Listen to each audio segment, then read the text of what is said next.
यही हुआ। सुग्रीव जी भुला गए 4 महीना, वर्षा काल व्यतीत हुआ। भगवान ने लक्ष्मण जी से कहा कि लक्ष्मण, ऐसा लग रहा है कि सुग्रीव भूल गया। प्रातः काल होते ही जिस बाण से मैंने बाली का वध किया था, उसी बाण से सुग्रीव का वध करूंगा। राम जी ने जब इतना कहा तो लक्ष्मण जी ने कहा कि प्रातः काल होने की प्रतीक्षा क्यों करना, और आप क्यों मारेंगे? हमको आदेश दीजिए, ये काम हम अभी कर देते हैं, अभी कर देंगे प्रभु। भगवान मुस्कुराए। भगवान ने कहा कि नहीं नहीं, मारना नहीं है, मित्र है, थोड़ा राजकाज बहुत दिन बाद मिला है उसको, तो राजकाज में थोड़ा भूल गया है, उसको समझा करके लाओ। जाओ, थोड़ा डराना, थोड़ा समझाना, ज्यादा ना डराना, थोड़ा सा डराना, थोड़ा सा समझाना और समझा करके ले आओ। लक्ष्मण जी इधर गए, उधर हनुमान जी ने सुग्रीव जी को समझाया, हे महाराज सुग्रीव, आप अपने कर्तव्य पथ से भटक गए हैं। आपने राम जी को वचन दिया था कि 4 महीने में आप जानकी माता के पता लगाने की पूरी योजना बनाएंगे, पूरी तैयारी करेंगे, और आपने अब तक कुछ नहीं किया है।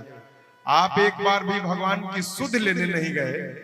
आपसे बड़ी भारी भूल हुई है, आप इस भूल को सुधारिए। जब हनुमान जी ने समझाया तब सुग्रीव जी को अपने अपराध का बोध हुआ। अपराध बोध हुआ कि मुझसे बहुत भारी अपराध हो गया। तुरंत सुग्रीव जी ने अपने सेवकों को और गुप्तचरों को बुलाया और बुला करके चारों दिशाओं में भेजा। चारों दिशाओं में जाओ और जितने बंदर भालू वृक्ष मिले सबको मेरा आदेश सुनाओ। महाराज सुग्रीव की आज्ञा से तुरंत ऋष्यमुख पर्वत सभी लोग पहुंचे। जो नहीं आएगा उसे मृत्यु दंड दिया जाएगा।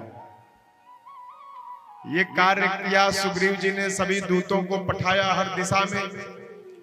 अभी सुग्रीव जी ये कर ही रहे थे कि तब तक शेषावतार श्री लखनलाल के धनुष की टंकार नगर के बाहर सुनाई दी। नगर के बाहर लक्ष्मण जी ने आकर अपने धनुष की प्रत्यंचा को चढ़ाया और प्रत्यंचा की टंकार गूंजी। ऐसा लगा जैसे किष्किंधा में प्रलय आ जाएगा। गर्जे लक्ष्मण जी, कहां है किष्किंधा का राजा सुग्रीव? आज मैं उसका प्राण ले लूंगा, आज मैं उसे जीवित नहीं छोड़ूंगा। डर के मारे हाथ जोड़ लिया सुग्रीव हनुमान जी के आगे, हे हनुमान बचाओ प्राण, आज लक्ष्मण जी मर डालेंगे। लक्ष्मण जी अत्यंत क्रोधित होकर के आए हैं, और लक्ष्मण जी का क्रोध तो संसार में विदित है। उनका क्रोध कितना बड़ा है, उनके कोप से बचाओ हनुमान। हनुमान जी ने कहा कि महाराज ये तो आपको पहले सोचना चाहिए, मैं आपसे बार बार कह रहा था, आपको बात समझ में नहीं आ रही थी। किसी प्रकार से हनुमान कोई उपाय करो और लक्ष्मण जी का क्रोध शांत करो। सुग्रीव जी ने कहा कि लक्ष्मण, सुग्रीव जी ने कहा हे हनुमान जी, राम जी लक्ष्मण जी अंगद को बहुत मानते हैं। बाली का पुत्र अंगद मेरा भतीजा, आप अंगद को लेकर के जाइए और लक्ष्मण जी के क्रोध को शांत करिए। जब उनका क्रोध शांत हो जाएगा तब मैं उनके सामने आऊंगा। इस स्थिति में मैं उनके सामने आने वाला नहीं। सुग्रीव जी को अपने प्राण से बड़ा मोह है, बहुत मोह प्राण से।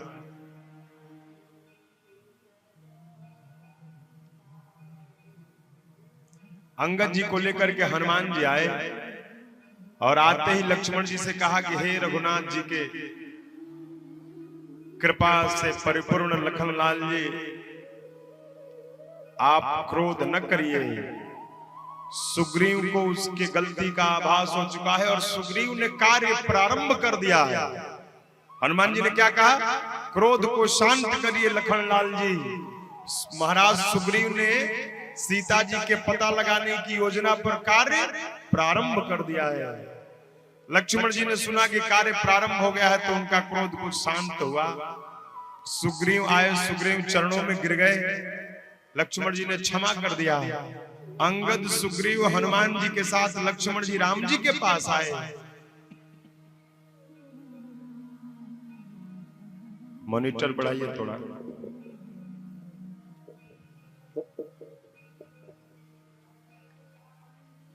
सुग्रीव राम जी के पास आए और राम जी से सुग्रीव जी ने कहा, प्रभु मेरा कोई दोष नहीं है, मेरा कोई दोष नहीं है। मैं 4 महीने आपसे मिलने नहीं आया प्रभु, इसमें मेरा कोई दोष नहीं। राम जी मुस्कुरा रहे हैं, क्यों तुम्हारा दोष नहीं?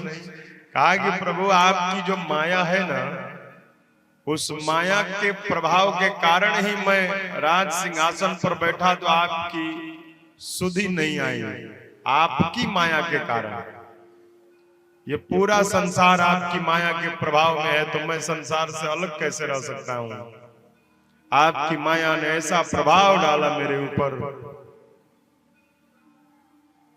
राज सुख का ऐसा सम्मोहन हुआ कि मैं उस राज सुख में ही लगा रहा। मैं आपको भूल गया, लेकिन इसमें मेरा कोई दोष नहीं, ये माया ने आपके किया है, इसलिए मैं आपके चरणों में आ गया हूं। मुझे क्षमा करिए रघुनाथ जी, आप तो शरणागत भक्त वत्सल हैं। जो भी शरण में आ जाता है आप उसे क्षमा कर देते हैं।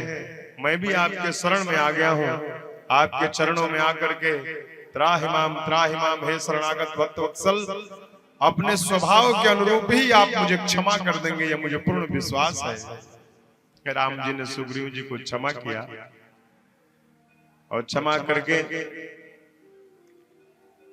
श्री रामचंद्र जी ने कहा सुग्रीव से कि मित्र,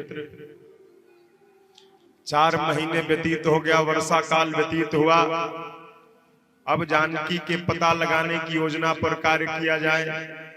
सुग्रीव ने कहा कि प्रभु मैंने कार्य प्रारंभ कर दिया है, चारों दिशाओं में मैंने अपने दूतों को भेजा है, सेवकों को भेजा है, बानर भालू रेछ ये सभी मेरी सूचना पाकर के आएंगे, और जब यहां आएंगे तब यहां से समस्त दिशाओं में आपका संदेश लेकर के जाएंगे और माता जानकी का पता लगाएंगे।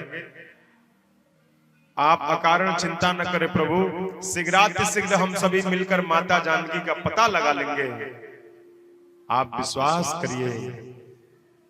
सुग्रीव जी ने भगवान से अनुनय विनय किया है।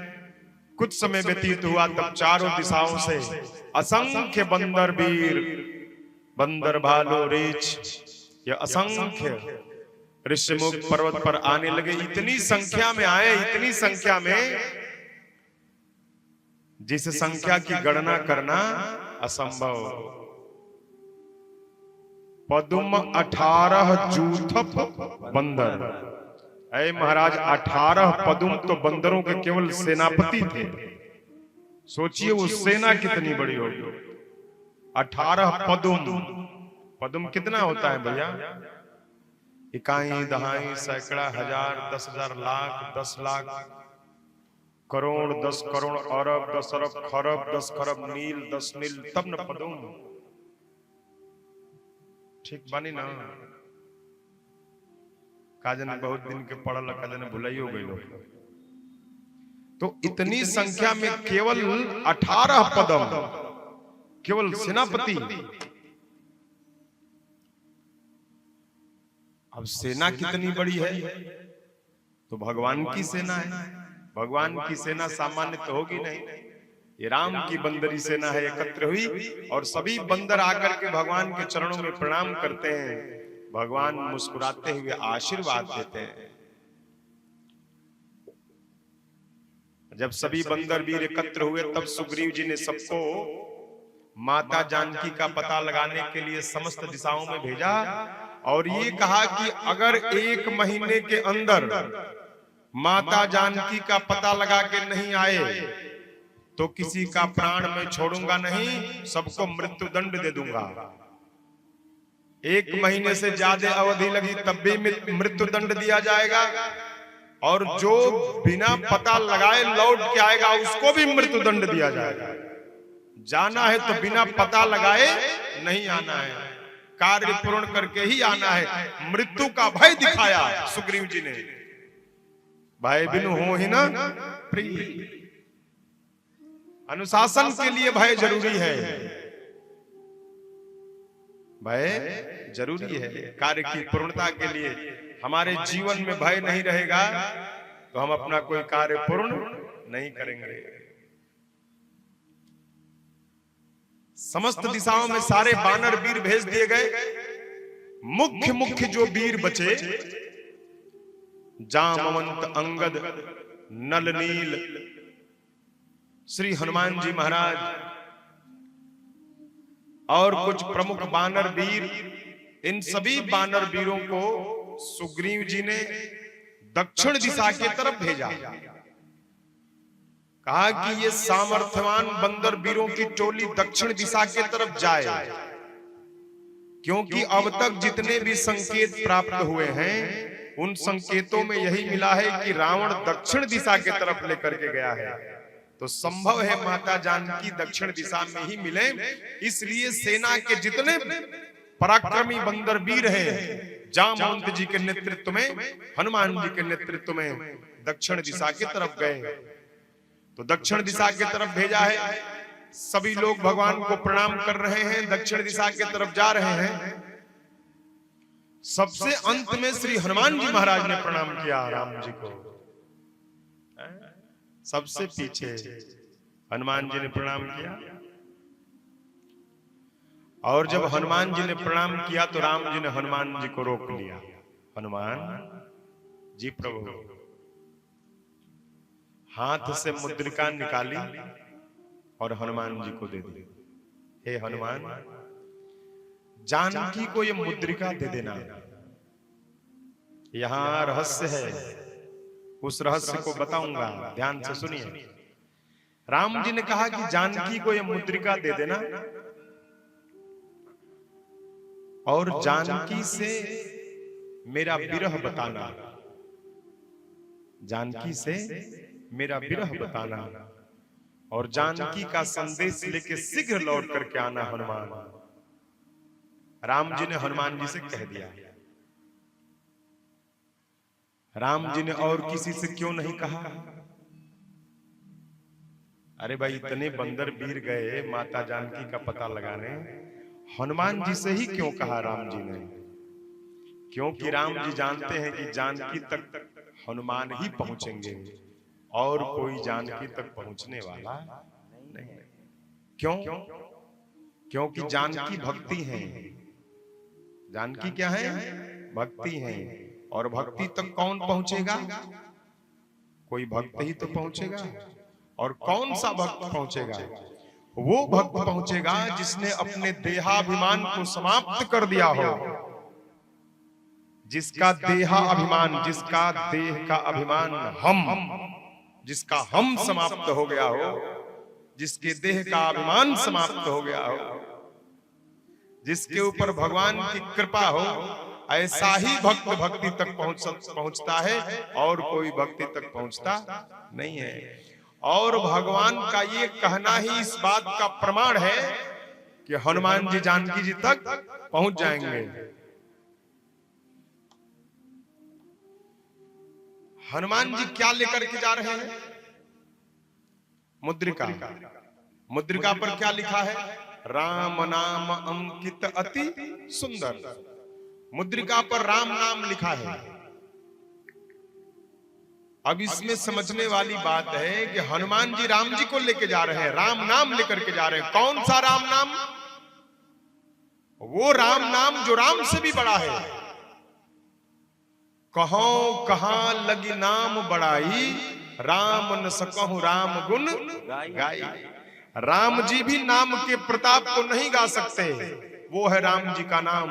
राम जी का नाम इतना बड़ा है कि राम जी भी अपने नाम के प्रताप को नहीं गा सकते, और उसी राम नाम को लेकर हनुमान जी चल रहे हैं। तो पहुंच जाएंगे कि नहीं भक्ति तक?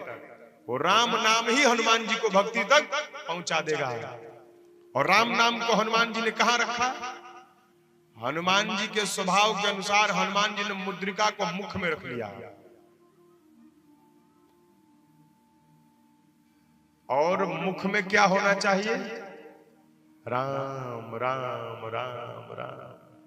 राम नाम तो मुख में ही होना चाहिए।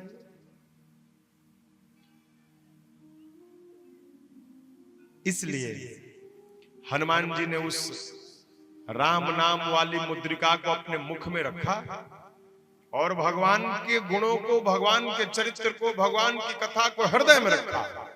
राम जी की कथा हृदय में और राम जी का नाम मुख में। राम जी को प्रणाम करके हनुमान जी चले। हनुमान जी समझ गए कि निश्चित सफलता मिलेगी। जब प्रभु ने ये कह दिया कि जानकी को ये मुद्रिका दे देना, अर्थात भगवान जानते हैं कि मेरी जानकी माता से भेंट होगी। ये पूर्ण विश्वास है भक्त को अपने भगवान पर। हनुमान जी चले, वन में दल भटक गया, प्यास लगी, कहीं जल दिखाई नहीं दे रहा है। ऐसा प्रतीत होने लगा अंगद आदि वीरों को कि बिना जल के ही प्राण चला जाएगा। इस घोर जंगल में कहीं मार्ग नहीं दिखाई दे रहा है। सब लोग हनुमान जी की तरफ देख रहे हैं। हनुमान तुम ही कुछ उपाय करो, प्राण बचाओ। तुरंत हनुमान जी एक ऊंचे शिखर पर चढ़ गए और ऊंचे शिखर पर चढ़ करके हनुमान जी ने आसमान में देखा। अच्छा, हनुमान जी को सारे लोगों ने हनुमान जी से ही क्यों कहा? क्योंकि हनुमान जी पर विश्वास है। हनुमान जी कैसे युक्ति निकाल लिए? क्योंकि हनुमान जी बुद्धिमताम वरिष्ठम, बुद्धिमानों में वरिष्ठ हैं और ज्ञान नाम अग्रगण्यम, ज्ञानियों में अग्रणी है हनुमान जी। 11वें रुद्र हैं हनुमान जी, भगवान शिव के अवतार हैं। हनुमान जी चढ़े शिखर पर और शिखर पर चढ़ के दूर देखा आसमान में पक्षियों का समूह ऊपर उड़ता हुआ दिखाई दे रहा है। हनुमान जी समझ गए कि जिस जगह पर आसमान में पक्षी उड़ रहे हैं उसी जगह पर नीचे जल का स्रोत अवश्य होगा, इसीलिए ऊपर पक्षी उड़ रहे हैं। पूरे दल को उसी दिशा में लेकर के गए और वहां गए तो एक सुंदर आश्रम, एक दिव्य गुफा और वहां एक सुंदर जलाशय, स्वयं प्रभा नाम की एक दिव्य देवी रामा दल की ही प्रतीक्षा कर रही है मानो। हनुमान जी ने पूरी कथा बताई। हम लोग राम जी के दूत हैं, माता जानकी के अन्वेषण में निकले हैं। 1 महीना बीत गया लेकिन हमें मार्ग नहीं मिल रहा है, समझ में नहीं आ रहा हम किधर जाएं, प्यास से प्राण निकला जा रहा है। उस दिव्य देवी ने कहा कि पहले तो जलाशय में जाकर के अपने प्यास को शांत करिए, जल पीजिए। सारे दल ने जल पिया और जल पीकर कुछ कंदमूल फल खाए। तब स्वयं प्रभा जी ने कहा कि आप सभी अपने अपने नेत्र बंद करिए, मैं अपने योग बल से आपको सही मार्ग में पहुंचा दूंगी। नेत्र बंद करिए। समस्त बंदर वीरों ने अपना अपना नेत्र बंद किया और सबको नेत्र बंद करा के स्वयं प्रभा भगवान के पास चली गई। और इधर जब बंदरों ने अपना नेत्र खोला है तो समुद्र के किनारे पाया अपने आप को। ये किसकी व्यवस्था है? यहां वन में जब दल मार्ग भूल गया तो मार्ग को बताने वाली स्वयं प्रभा नाम की दिव्य देवी की व्यवस्था किसने की? परमात्मा ने ही तो की। समुद्र के किनारे जब वानर वीर पहुंचे, अब सभी विचार कर रहे हैं कि अब कहां जाया जाए। पीछे से हम लोग आ ही रहे हैं, पीछे कहीं पता चला नहीं, आगे अपार समुद्र है। अब तो ऐसा लग रहा है कि प्राण, अंगद जी ने कहा अब प्राण बचने वाला नहीं, क्योंकि 1 मास बीत गया, माता जानकी का पता नहीं लगा।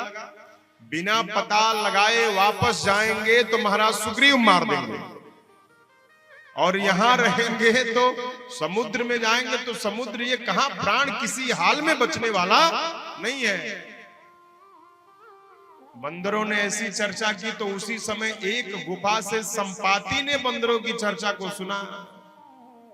संपाति गीध और निकला संपाति, और मोटे मोटे बंदरों को देख करके संपाति ने कहा कि ओह, देवताओं ने आज मेरे आहार के रूप में इतने बड़े बड़े बंदरों को भेजा है, आज मैं इन सबको खा जाऊंगा और सबको खा करके अपनी क्षुधा को शांत करूंगा। बहुत दिन से इच्छा भर मुझे भोजन नहीं मिला, आज इन सारे बंदरों को खा जाऊंगा। ये कह करके संपाति जी जब बंदरों को खाने के लिए चले, बुद्धि के भंडार है अंगद जी। अंगद जी ने कहा, बताइए कितनी बड़ी विडंबना है। एक वो भी गीधराज जटायु, जिन्होंने भगवान के राम काज में अपने प्राणों को त्याग दिया है। एक गीध है जो उसी राम काज में निकले हुए राम के दूतों को खाना चाहते हैं। स्वभाव में देखिए कितना अंतर है। एक गीधराज जटायु जो राम काज में प्राण त्याग करके प्रभु के धाम चले गए, और एक गीध ये है जो उसी राम जी के काज में निकले राम जी के दूतों को खाना चाहता है। संपाति जी ने जब सुना जटायु जी के बारे में, दौड़ते हुए आए, बताइए बताइए जटायु को क्या हुआ।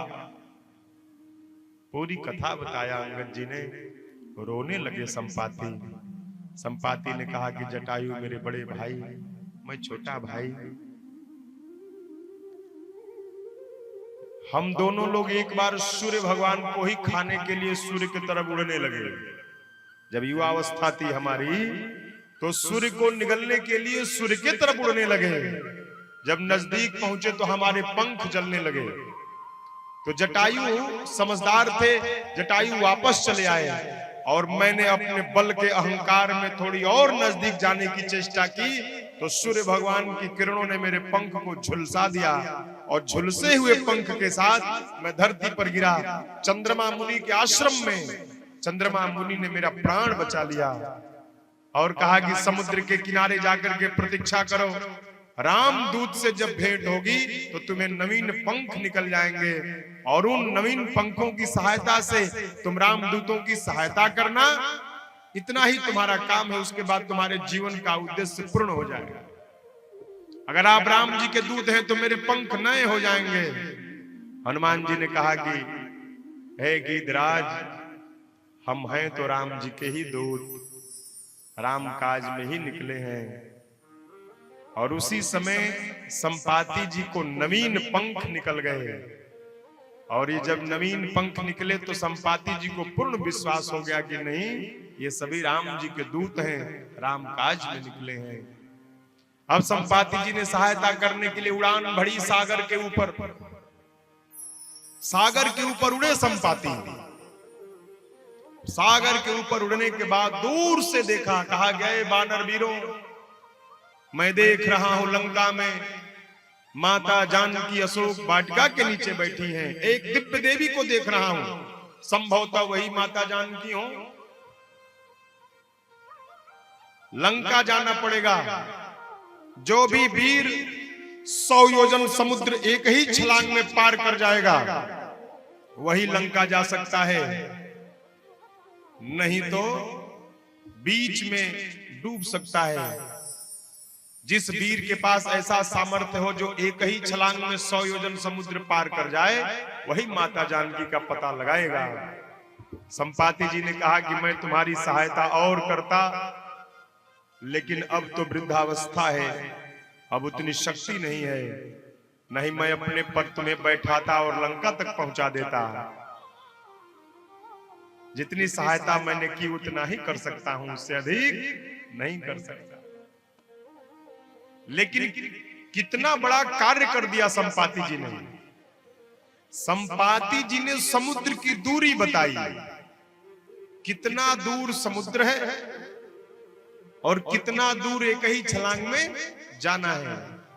देखिए, जानकारी सबसे बड़ा अस्त्र है। अगर हम जानते हैं कि हमें क्या करना है, तो आधा काम जानने से हो जाता है। हम जो कार्य करने निकले हैं, वो कार्य कितना है और वो कार्य कैसा है और वो कार्य कैसे होगा, अगर इतनी जानकारी है तो समझिए आधा कार्य हो गया। संपाति जी ने बता दिया कि 100 योजन समुद्र लंका है, लंका में वो दिव्य देवी बैठी हैं, मैं उनको देख रहा हूं। 100 योजन समुद्र जो पार करेगा वही उनका पता लगाएगा। इतना काम करके संपाति जी चले गए। अब सागर के किनारे बंदर वीरों में विचार होने लगा। जामवंत जी ने कहा कि हाँ भाई बानर वीर, बताइए किसमें कितनी क्षमता है। जैसे ब्रजेश भाई ने पूछा होगा अपनी कमेटी में, हाँ भाई राम कथा करानी है, कमेटी के लोग बताइए किसमें कितनी क्षमता है ना। अपने सामर्थ्य के अनुसार सबने बताया। मैं 25 जोजन, जामवंत जी ने कहा बैठल रहा तू। एक ने कहा 30 जोजन, 35 जोजन, 40, एक ने कहा 50 जोजन। जामवंत जी ने तू बैठा रहा। 100 जोजन के जाइए। धीरे धीरे कोई 60 जोजन, कोई 70 जोजन, एक ने कहा 80 जोजन जाऊंगा। जामवंत जी ने कहा कोई फायदा नहीं। एक ने कहा मैं जाऊंगा 90 योजन, अभी उड़ूंगा, और 90 योजन। कहा फिर भी डूब जाओगे। 99 योजन भी जाओगे तब भी डूब जाओगे, 1 योजन पहले भी गिर जाओगे। 100 योजन जाना है, कौन जाएगा। सब लोग चुप हो गए। तब जामवंत जी ने ललकारा नौजवानी को, कैसे युवा हो तुम लोग, कैसी तुम्हारी युवावस्था है। मैं जब युवा था, जामवंत जी ने कहा कि जब मैं युवा था उस समय वामन भगवान ने जब त्रिविक्रम रूप धारण किया, 2 घड़ी में उनकी 7 प्रदक्षिणा मैंने कर दी थी। अगर मैं युवा होता तो जानकी माता का पता पहले लगा लेता, तुमसे बात में करता। कैसी नौजवानी है। जब नौजवानी को ललकारा तो अंगद जी ने कहा कि मैं जाऊंगा, मैं चला जाऊंगा। आने में कुछ संशय है। ये संशय क्या है भैया। किसी के जाने में संशय, किसी के आने में संशय। कोई जा नहीं पा रहा है, कोई चला जा रहा है तो लौट नहीं पा रहा है। सरकार ये इसलिए हो रहा है क्योंकि सब अपना बल बता रहे हैं। ये हम, अच्छा एक बात बताइए कि हमारे अंदर, हमारे और आपके अंदर जो बल है वो हमारा आपका है? हमारा आपका है कि किसी और का है?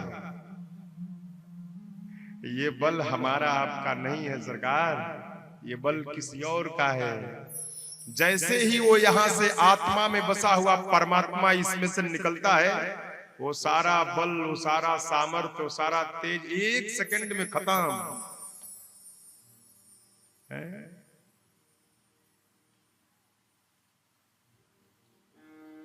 प्रणव पवन कुमार, खलबन पावक ज्ञान घन, जासु हृदय आगार, बसहु राम सरचा।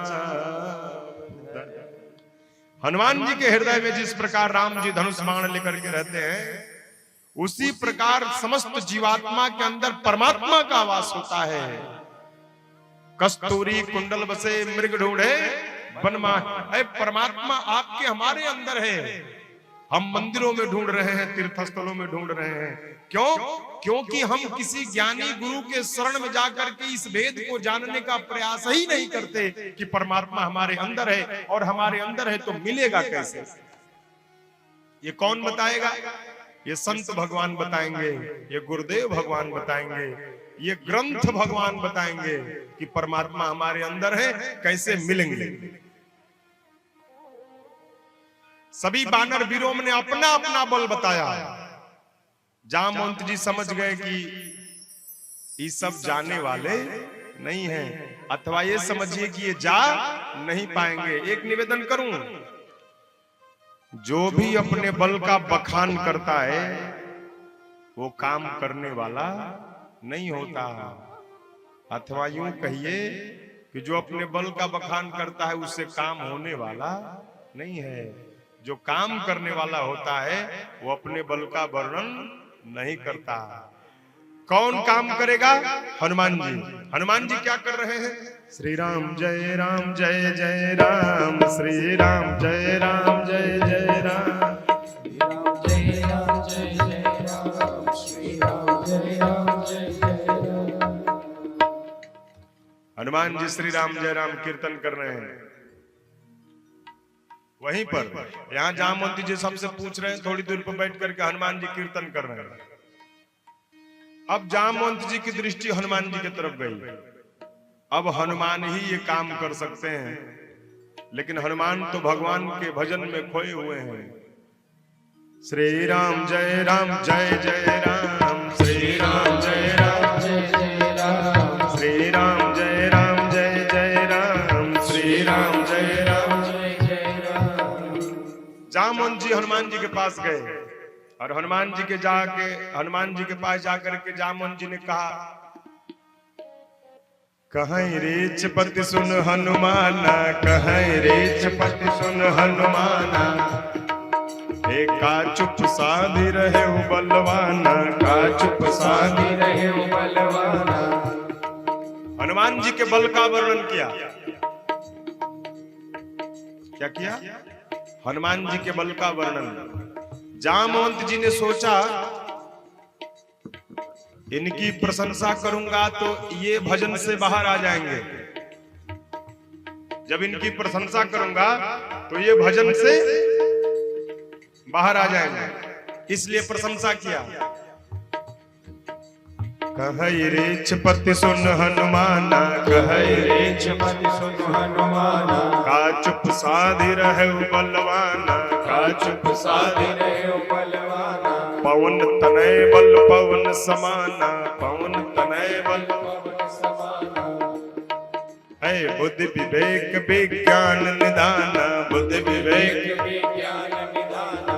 प्रशंसा कर रहे हैं हनुमान जी की, और हनुमान जी ऐसा लग रहा है जैसे हनुमान जी इस प्रशंसा को सुन ही नहीं रहे। हनुमान जी क्या कर रहे हैं? जय सिया राम जय सिया राम, जय सिया राम जय सिया राम, जय सिया राम जय सिया राम, जय सिया राम जय सिया राम। ऐ जब इतनी प्रशंसा से धीरे हो, जब इतनी प्रशंसा से नहीं सुने, भजन से बाहर नहीं आए, तब जामवंत जी ने कहा कि लग रहा है कि प्रशंसा कुछ अधिक करनी पड़ेगी। प्रशंसा को बढ़ाया है जामवंत जी ने। क्या कहा? कौन सो काज कठिन जग माही, कौन सो काज कठिन जग माही, जो नहीं तात होय तुम पाहे, जो नहीं तात तुम पाहे। आगे संसार में कौन ऐसा कार्य है हे हनुमान जी जो आपसे नहीं हो सकता? इतना कहा फिर भी हनुमान जी जय सिया राम जय सिया राम, जय सिया राम जय सिया राम, जय सिया राम जय सिया राम, जय सिया राम जय सिया राम। हनुमान जी नहीं जागे। जामवंत जी ने सोचा कि पहले देह भाव को जगाओ, देह भाव में नहीं जगे, फिर कहा पहले गेह भाव को जगाओ। जब देह भाव में नहीं जगे तो गेह भाव को जगाओ। हनुमान जी न देह भाव में जगे न गेह भाव में जगे, क्योंकि हनुमान जी न देह भाव में रहते हैं न गेह भाव में रहते हैं। ऐ हनुमान जी तो राम जी के नेह भाव में रहते हैं। अब जामवंत जी ने सोचा कि जिसका ध्यान कर रहे हैं उनका ही स्मरण कराऊं, तब हो सकता है काम बन जाए। जामवंत जी ने बुद्धि लगाई और जामवंत जी ने कहा, राम काज लगी तब अवतारा, राम काज लगी तब अवतारा, राम काज लगी तब अवतारा, राम काज तब अवतारा। और जैसे हनुमान जी ने सुना राम काज लगी मम अवतारा, है सुनतई भयउ पर्वताकारा, सुनतई भयउ पर्वताकारा, सुनतई भयउ पर्वताकारा, सुनतई भयउ पर्वताकारा। कनक बरन तन तेज विराजा, कनक बरन तन तेज विराजा। मानहु अपर गिरिन कर राजा, मानहु अपर गिरिन कर राजा। सिंहनाद करि बारहि बारा, सिंहनाद करि बारहि बारा। ले लई नाघौ जल निधि खारा, ले लई नाघौ जल निधि खारा। सहित सहाय राम नहीं मारो, सहित सहाय राम नहीं मारो। आनौ इहाँ त्रिकूट उपारू, आनौ इहाँ त्रिकूट उपारी। जामवंत मैं पूछूं तो ही, जामवंत मैं पूछूं तो ही। उचित सिखावन दीजिए मोहि, उचित सिखावन दीजिए मोहि। गरजे हनुमान जी। जैसे कहा कि राम काज लगी तव अवतारा, है सुनतई भयं पर्वताकारा, कनक बरन तन तेज विराजा, मानहु अपर गिरिन कर राजा। है सोने के विशाल पर्वत के समान हनुमान जी गर्जना करते हैं, जय श्री राम, जय श्री राम, जय श्री राम, जय श्री राम, जय जय श्री राम, जय जय श्री राम। गर्जना किया हनुमान जी ने और कहा, गए जामवंत,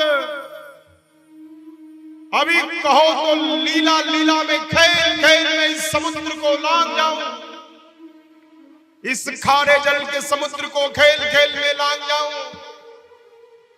सहायकों के सहित रावण को अभी मारूं, या जिस त्रिकूट पर्वत पर लंका नगरी है उस त्रिकूट पर्वत को ही उखाड़ूं और ले आकर के तुम्हारे सामने रख दूं। बताओ जामवंत मैं क्या करूं, उचित सिखावन दीजिए मोही, जामवंत में पूछूं तो ही। ये हनुमान जी, श्री हनुमान जी महाराज गरजे, ए जामवंत क्या कहते हो, जाकर सागर पर गरजूं मैं, रावण को अभी वहीं मारूं या लंका उल्टी कर दूं मैं, इस खारी जल की धारा को लांघी लांघूं या अभी नील जाऊं, या जिस गिरि पर लंकापुरी है वो गिरि त्रिकूट ही ले आऊं।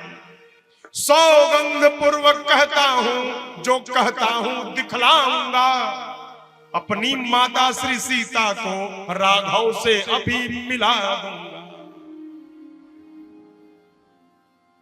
गरजे हनुमान जी, और जब हनुमान जी गरजे तो जामवंत जी ने हाथ जोड़ लिया, और हाथ जोड़ करके जामवंत जी ने कहा, शांत शांत रण केसरी, रोको निज आवेश, और उतना ही करिए बलि जितना है आदेश। शांत हो जाइए हनुमान जी, शांत शांत रण केसरी। हनुमान जी जग गए।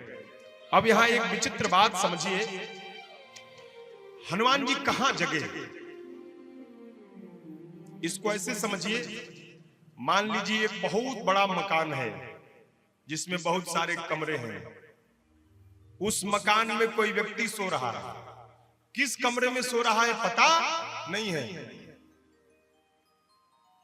अब पता लगाने वाला उस मकान में जा रहा है पता लगाने, वो जानता है कि इसी मकान में सोया है, लेकिन मकान के किस कमरे में सोए जानकारी नहीं है, तो क्या करेगा, हर एक कमरे को खटखटाएगा, हर एक कमरे को खटखटाएगा ना।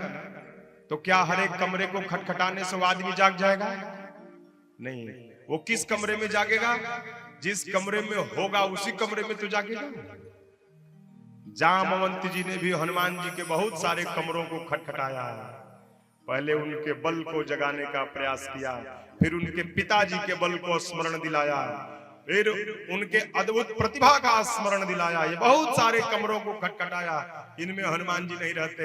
हनुमान जी अपनी प्रशंसा सुन के प्रसन्न नहीं होते, हनुमान जी राम जी की प्रशंसा सुन के प्रसन्न होते हैं, हनुमान जी राम जी का कीर्तन सुन के प्रसन्न होते हैं, हनुमान जी राम जी का नाम सुन के, राम जी की कथा सुन के, राम जी का गुण सुन के प्रसन्न होते हैं। इसलिए जैसे ही राम जी के नेह भाव को जगाया है, हनुमान जी जागे, और जागे तो जागे, जागे तो ऐसा जागे कि जागे, विशाल पर्वत की तरह हनुमान जी गरज रहे हैं। जामवंत जी ने कहा कि शांत हो जाइए हनुमान जी, आपको ये सब कुछ नहीं करना है, जितना आप कह रहे हैं कि लीला में ही लांग जाऊंगा। अच्छा, लांघना किसे कहते हैं? लांघल जानता नहीं सब है, लांघल भोजपुरी शब्द है, लांघल सरकार।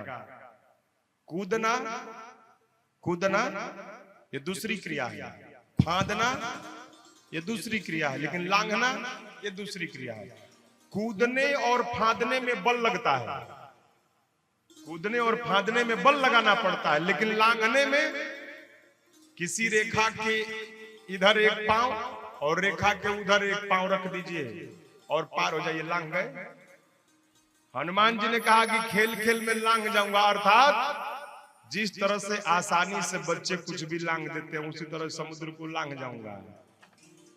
इस समुद्र को लांघने में मुझे कोई बल लगाने की आवश्यकता नहीं है। और कहो तो आज ही इसी समय उसके सहायकों के साथ सहित सहाय रावण ही मारूं, अभी जाके मार दूंगा, अभी इसी क्षण। और नहीं तो जिस त्रिकूट पर्वत पर लंका नगरी बसी है, उस त्रिकूट पर्वत को ही उखाड़ूंगा और तुम्हारे सामने लाकर रख दूंगा। बोलो क्या करो। शक्ति जागृत हुई हनुमान जी की।